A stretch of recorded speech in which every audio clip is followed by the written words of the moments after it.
बड़ी इमारतों के नीचे धूप से और बरसात से बचाव के लिए बनाते हैं। शहद उत्पादन क्षमता इनकी लगभग 50 से 80 किलो प्रति छत्ता है। पोलिनेशन परागण के लिए ये सर्वोत्तम है और इनके गुस्सैल स्वभाव के कारण इनको पालना बड़ा मुश्किल है। चलो नेक्स्ट। तो दूसरा है आपका छोटी मधुमक्खी एपिस फ्लोरिया। यह थैली के आकार का इसका छत्ता होता है।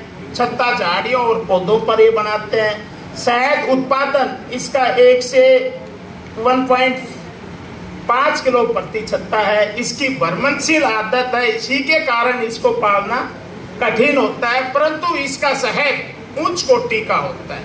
Next madam.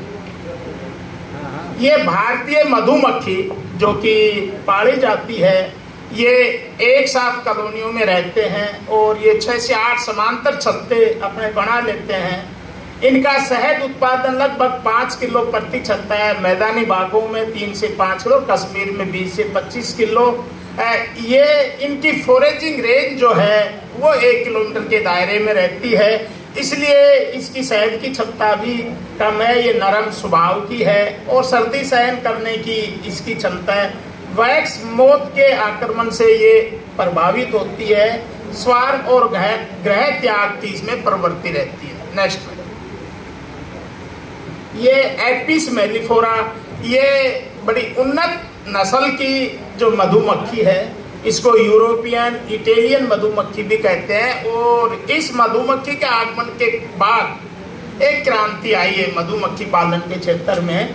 विश्व के सभी देशों में पाई जाती है।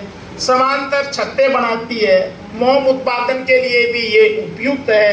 अन्य महत्वपूर्ण उत्पाद जैसे पराग, प्रोपोलिस, मधुमक्खी विष, रॉयल जेली का उत्पादन भी। स्वार्म कम करती है, ये झुंड में कम उठती है, परागण के लिए उपयोगी है। और शहद उत्पादन 30 से 40 किलो प्रति छत्ता है। और इसकी मधुमक्खी रानी मधुमक्खी 1500-1800 अंडे प्रतिदिन देती है। और इसकी फोरेजिंग रेंज जो है इसकी 3 किलोमीटर तक है और बहुत अति आवश्यक स्थिति में ये जो है ना 5 से 6 किलोमीटर तक भी इसकी फोरेजिंग रेंज पाई गई है। मैडम नेक्स्ट चलो। जहाँ तक मधुमक्खी के जीवन के चक्कर की बात है, ये 4 चरण में अपना जीवन पूरा करती है। पहला अंडा, दूसरा इल्ली, तीसरा प्यूपा और चौथा है आपका प्रोड। अच्छा मैडम नेक्स्ट करो।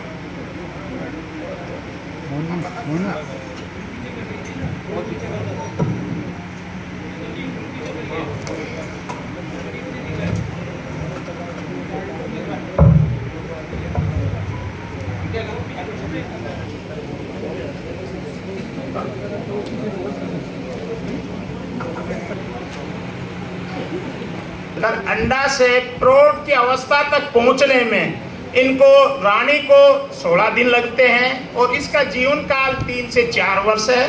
श्रमिक का 21 दिन लगते हैं, इसका जीवन काल जो है 1.5 से 2 महीना है। इसी तरह नर जो है इसको 24 दिन लगते हैं और इसका जीवन काल 1.5 से 2 महीना है। Next madam. ये हनी बी का जो है क्वीन है, इसमें 3 रहते हैं कॉलोनी के अंदर। आगे की स्लाइड में आएगा। वर्कर जिनको कमेरी श्रमिक कहते हैं। क्वीन रानी ये इसकी लंबाई में होती है, इसकी अलग वजह। ड्रोन थोड़ा मोटा रहता है, छोटा। Next madam next. ये सामाजिक मधुमक्खी में सामाजिक ढंग देखिए, मधुमक्खी एक सामाजिक कीट है और ये अपने एक समाज में रहती है। इसके समाज को कॉलोनी कहते हैं। मधुमक्खी की कॉलोनी में 3 प्रकार की मधुमक्खियां पाई जाती है। पहला रानी मधुमक्खी का कार्य, इनका कार्य बटा हुआ आपस में कार्य विभाजन है। मधुमक्खी का जो रानी मधुमक्खी का इसके कार्य अंडा देकर कॉलोनी में वंश वृद्धि करना है। ये कॉलोनी की मुखिया होती है और कॉलोनी की सारी गतिविधियां इसके इर्द गिर्द ही घूमती हैं और ये पूरी कॉलोनी की माँ होती है। दूसरा नर है ड्रोन। नर का कार्य कुंवारी रानी को गर्भित करना है और इसकी संख्या 1 से 2% कॉलोनी में रहती है और इसका काम होने के बाद इसको जो है ना धक्के मार के निकाल दिया जाता है। तीसरा है कमेरी श्रमिक। देखिए कमेरी श्रमिक जो है इसके दो तरह के कार्य होते हैं, एक समस्त आंतरिक और दूसरा बाहरी कार्य। समस्त आंतरिक में इसका काम है छत्तों की। देखिए प्रकृति का एक अलग करिश्मा है इसके अंदर।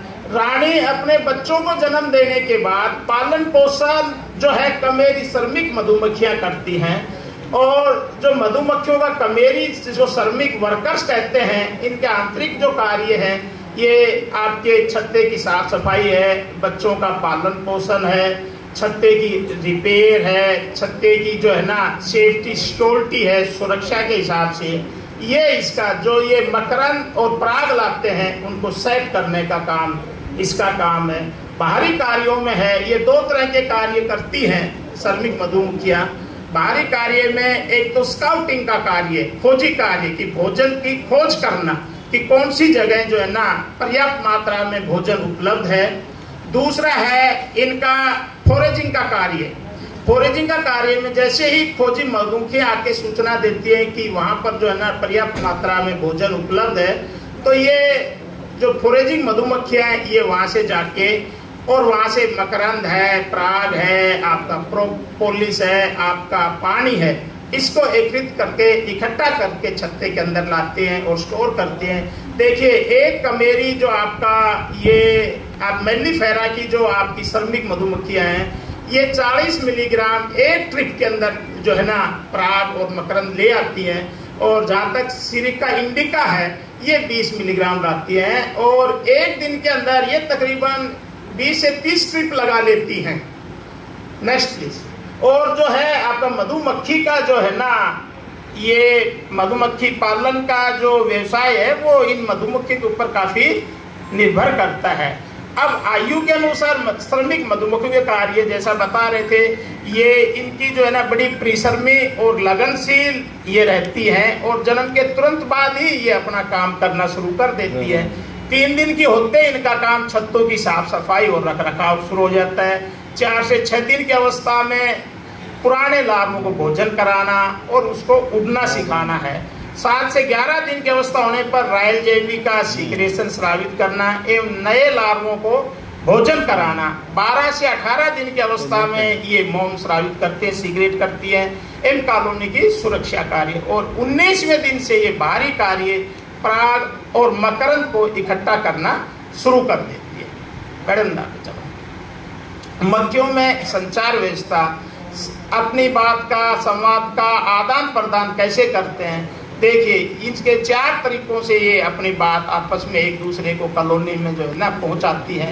नृत्य वैगल डांस कह लीजिए 2 प्रकार का होता है, एक तो राउंड होता है, एक वैगल होता है। राउंड में क्या करते हैं, जो आपकी ये श्रमिक मधुमक्खियां हैं ये देखते हैं कि भाई भोजन, अगर भोजन का स्रोत मकरंद और पराग अगर 100 मीटर के रेडियस में है, इसके दायरे में है, तो ये राउंड डांस करती हैं, और अगर ये 100 मीटर से दूर के रेडियस में है तो ये वैगल डांस करती हैं। वैगल डांस में एक तरह से 8 का चित्र सा बनाते हैं। राउंड डांस में, ये वैगल डांस में तो क्या दिशा और दूरी दोनों बताते हैं, और जहाँ तक राउंड की बात है उसमें वो दूरी बता देते हैं, दिशा नहीं बताते हैं। दिशा का कैसे पता चलता है, जो आपकी जो स्काउट मधुमक्खियां हैं, खोजी मधुमक्खियां, वो क्या है एक फेरोमेन गंध छोड़ती हैं, उनके पीछे श्रमिक मधुमक्खियां वहां तक जाती हैं स्रोत तक, और अपना मकरंद है, पराग है, इसको जो है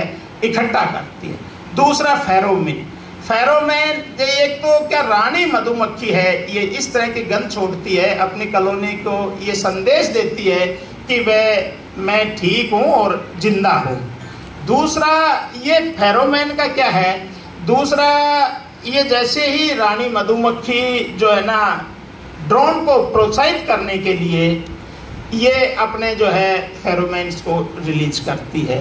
ऑर्डर और गंध ये मधुमक्खियाँ सुरक्षा के दृष्टि से भी करती हैं। हर कॉलोनी की एक अलग ऑर्डर और गंध होती है, उससे वो पहचान कर लेती हैं कि भाई ये अपने छत्ते की है, अपने कॉलोनी की है या दूसरी कॉलोनी की मधुमक्खी है। तीसरा आवाज़ है, आपका फिलिप्स, जैसे ही ये आपका मधुमक्खियां हैं नृत्य करते हुए आपकी कॉलोनी के ऊपर भी बॉक्स के ऊपर आके एक तरह से खुशी से जो है डांस करते हैं, विलिप्स की आवाज़ निकालते हैं कि फला जगह इतनी दूरी पे भोजन का स्रोत है और प्रचुर मात्रा में भोजन है।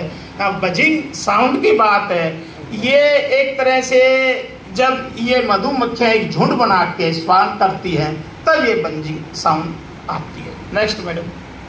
अब है कई बार क्या है, मधुमक्खी जो है आदमी जो है ना मधुमक्खी के शहद के लिए मनुष्य जो है ना आकर्षित करते हैं मनुष्यों को अपनी तरफ, और सदियों से मनुष्य जो है ना शहद का उपयोग करता आया है। और शहद को जैसा कि बता रहे थे भारतीय मान्यता अनुसार 5 चीजों को जो है आप अमृत माना गया है, उसमें दूध है, दही है, घी है, गंगा जल है, और 5वां आपका अमृत शहद को भी अमृत की श्रेणी में लेके आए हैं। तो जैसे मधुमक्खी डंक मारती है तो उसके लिए क्या है, जैसे डंक मारती है तो उसमें सूजन आती है, इरिटेशन होती है, जलन होती है, और कई बार तो कई जो है ना आदमियों को एलर्जी भी हो जाती है। तो किस तरह से उपचार करें? सबसे पहले तो जहाँ से डंक मारा, स्टिंग बोलते हैं मधुमक्खी ने, उस डंक को निकाल देना चाहिए, और डंक को निकालने के बाद उसको धो लें, और धोने के बाद उसके ऊपर शहद लगा लें और थोड़ा सा एक जो है ना स्टिक से उसके ऊपर लगा लें। दूसरा, बेकिंग सोडा को पानी मिला के उसका पेस्ट लगा लें। सबसे पहले डंक निकालें, उसको साफ कर लें, उसके बेकिंग सोडा और पानी का जो है एक घोल बना के पेस्ट बना के उसके ऊपर लगा लें, उससे भी राहत मिलती है। दूसरा, टूथपेस्ट, जो जलन होती है तो टूथपेस्ट से काफ़ी आराम मिलता है। और चौथा आपका एलोवेरा का अगर आप जेल लगाते हैं या उसको पत्ते को तोड़ के उसका रस रगड़ते हैं, उससे भी राहत मिलती है। एक एस्प्रिन है, एस्प्रिन को भी फोड़ के उसका लेप बना के वो भी उसके ऊपर अपन लगा सकते हैं। तो जैसे ही मधुमक्खी डंक मारती है, ये 4-5 तरीके से उसका उपचार करके राहत प्राप्त कर सकते हैं। नेक्स्ट, जैसा कि इसमें सबसे बड़ा जो है ना, जैसा ऑनरेबल विशी साहब भी बता रहे थे, मकरंद के स्रोत कि मधुमक्खी पालकों की जानकारी के लिए मधुमक्खियों को फ्लोरा उपलब्ध कराने वाली चुनिंदा फसलें, पेड़ पौधों की ये सूचियां मैं दिखा रहा हूँ, ये लिस्ट कि किन किन पौधों में। देखिए, मधुमक्खी जो पालक हैं उनको इस चीज़ की जानकारी होनी चाहिए, कौन से महीने में कौन से फल, कौन सी फसल और सब्जी में आपका फूल आता है, फ्लोरा आता है, और कितनी दूर पे वो उपलब्ध है। तो ये अपना जो है ना स्थानीय जो पशुपालक, जो आपके मधुमक्खी पालक हैं, उनकी जानकारी के लिए ये मैंने जो है पैका मकरंद और पराग। मकरंद का मतलब होता है फूलों का रस, पुष्प रस, जिससे ये मधुमक्खियां एंजाइम बना के मिला के शहद बनाती है। और पराग, मकरंद में कार्बोहाइड्रेट होता है, मधुमक्खियों के लिए एनर्जी देता है। पराग में प्रोटीन होता है, और ये मधुमक्खियों के विकास के लिए और आपके जो है इनके शिशु हैं उनके शरीर के विकास के लिए आवश्यक है। और जहाँ तक रानी मधुमक्खी का भोजन की, वो रॉयल जो है जेली का इस्तेमाल करती है। बाकी मधुमक्खियाँ और शिशु जो है पराग और मधुमक्खी को मिक्स करके इसका उपयोग करते हैं। तो ये लिस्ट है पूरी जो है ना। मैं नेक्स्ट ये 3-4 स्लाइड्स की लिस्ट है, कौन से महीने में किस समय जो है ना आपका फ्लोरा उपलब्ध रहता है। और ये और डार्क पीरियड बीच में आता है, उसमें जो है ना कृत्रिम भोजन की आवश्यकता पड़ती है, जिसमें चीनी पानी का घोल उपलब्ध करवाते हैं। धन्यवाद। थैंक यू डॉक्टर साहब, आपने काफ़ी अच्छी जानकारी हमारे किसान भाइयों को। मैं आगे इस कार्यक्रम को आगे बढ़ाते हुए डॉक्टर आर के भट्ट साहब से निवेदन करूंगा कि आर के भट्ट साहब अपना प्रेजेंटेशन दें, honey and bee wax value added products.